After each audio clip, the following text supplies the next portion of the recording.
You need on-the-go convenience. Novex Smart Hub delivers. Pay your electric bills, view your energy use, report an outage, and receive alerts regarding your account. With Smart Hub, use your credit card with no processing fees. Level out your monthly electric bills by enrolling in budget billing through Smart Hub. Easily access it through Novex mobile app or at novec.com. You're on the go. Novex Smart Hub goes with you.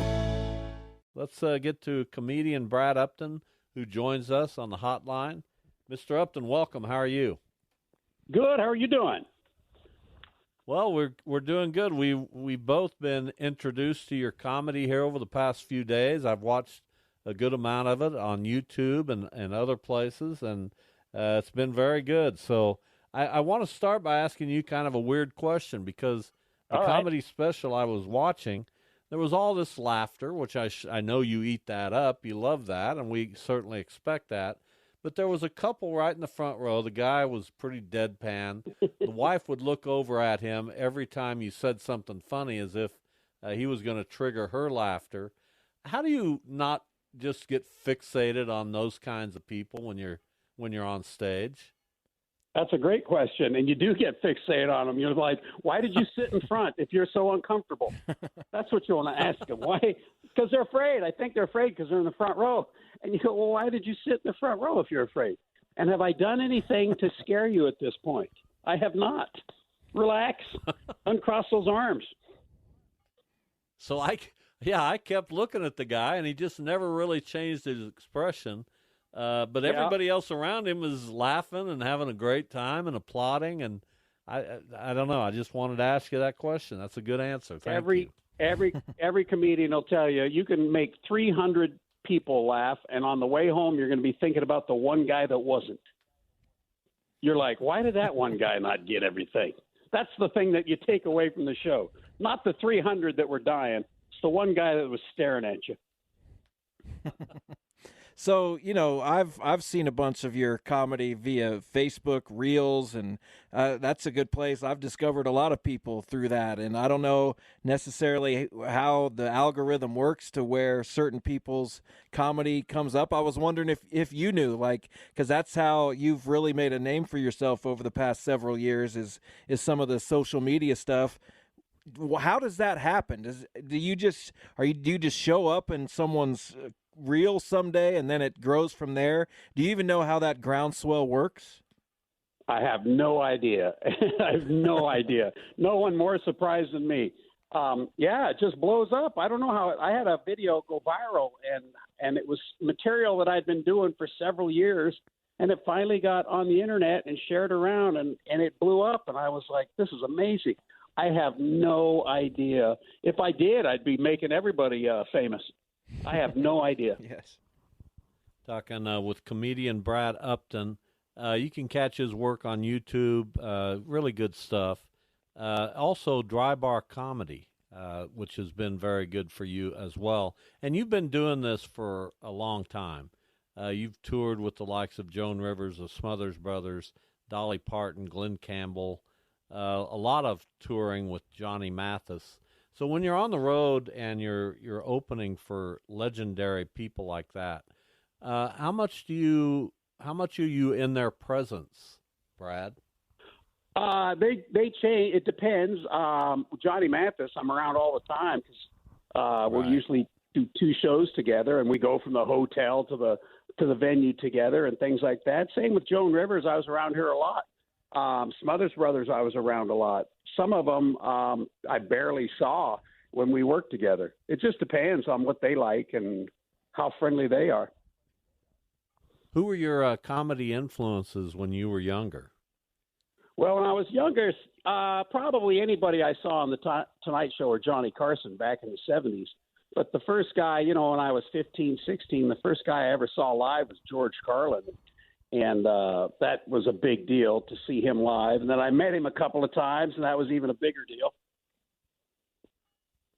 Yeah, no doubt. So you do a lot of observational comedy, of course. I'm just curious how your observations have evolved over the years. What are you noticing more now that maybe you didn't notice as much back in the day, so to speak? Well, I do some stuff about getting old. I wasn't doing that when I started 35 years ago. It's like, oh, now there's that part I can make fun of. I used to do every once in a while. I would make a joke about the president. Through the 80s and 90s, you could make a joke about the president. Nobody got their feelings hurt. Nowadays, you just ignore it. It's toxic. It's poison. Leave it alone. And I've seen the birth of cell phones during my career. You know, they didn't exist when I started. And then people started showing up with them, and then they go off during your show, and people learned how to turn them off. And now anytime you look out in the audience, you can have the greatest show you've ever had.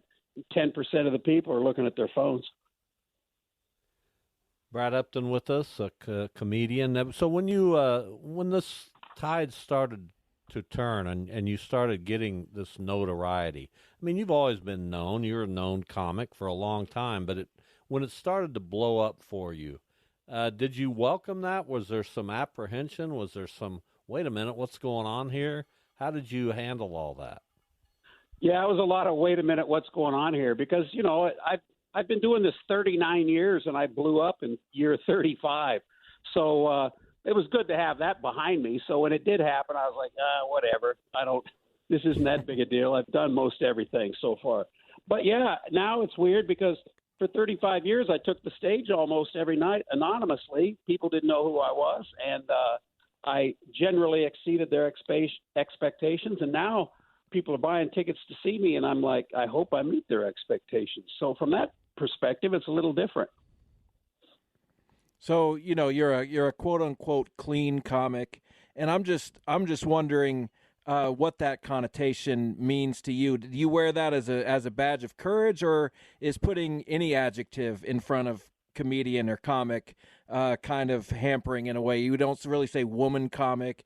You wouldn't put a person's race. Is clean comic? Is that fair game to say, or are you just consider yourself, hey, I'm a comic?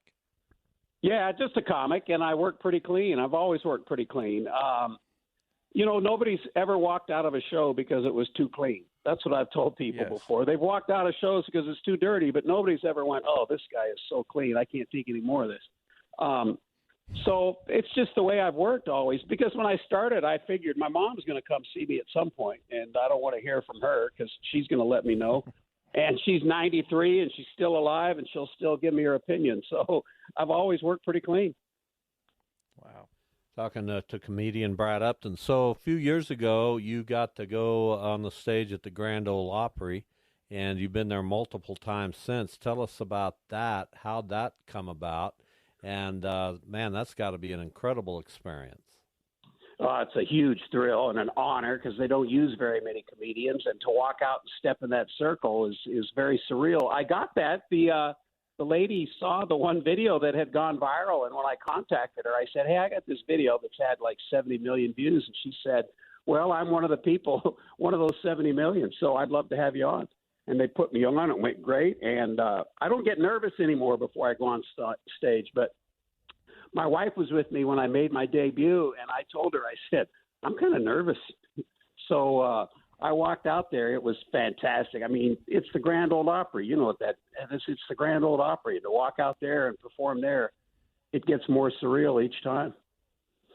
Does your wife think you're cooler now that you're a big deal? I don't think so. Not at all. She never has. Yeah, not at all. So she likes the part where I might make some more money. She likes that part. There you go. Yeah, no doubt.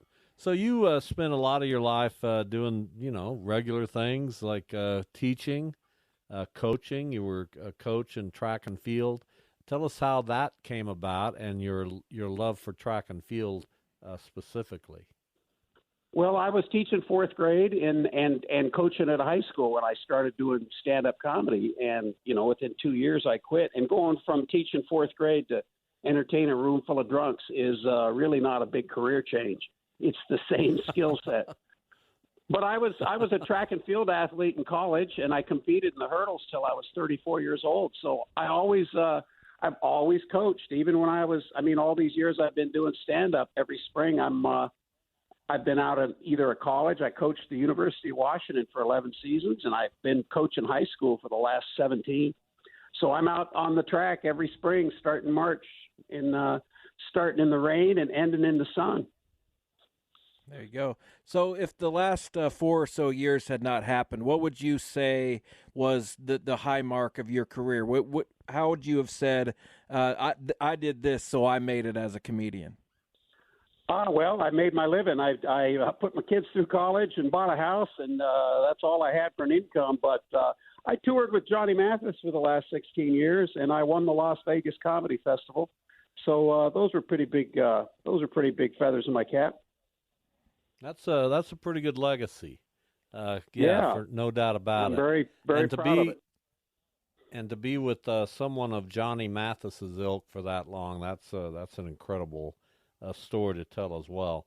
Brad, we really appreciate you coming on the show to talk about this. You're a unique guy. You're still doing this at the age of 71. How much longer do you want to go? I'm 67. You read on the internet something that's not true. Believe it or not, my son. Something on the internet. I blame my son. That was my fault. But when you put in how old is Brad Upton and it says 71, you should believe it, right? That's the internet. That's the beauty of the internet. Yes. Isn't it? Although, what's the difference between 67 and 71? I mean, but I'm fighting age at this point, so I'm grabbing every year at this point. I will work very hard. I told the management that I'm going to work real hard through 2024, and then I'm going to back way off, and then I'm just going to drive around the country and watch baseball in minor league stadiums and big league stadiums, and that's going to be what I'm going to do after that. Who's your team? Mariners. They're in Kansas City right now. They got sense. themselves thumped last night, so we got to get one back. Yeah. So that we were talking earlier in the show, and we'll let you go after I ask you this question. The ball hit by Bobby Witt that turned into the inside the park home run. I don't know if you saw it or not, but was that a hit or an error in your view? No, it was an error. I think it was an error. I mean, you can lose a ball in the lights. I get that. But it went all the way to the wall, and then Julio Rodriguez kicked it before he picked it up and threw it in. So I would have called it a triple with an error, maybe, but I don't think it was an inside the park home run. What do you guys? How did you see it? How did you see it? When you lose the ball in the lights, I say it's got to be a hit. And I said it was. I said it was worth a conversation. I wasn't just definitely inside the park home run, but I kind of see it more your way. Yeah, it was a hit and an error, I thought.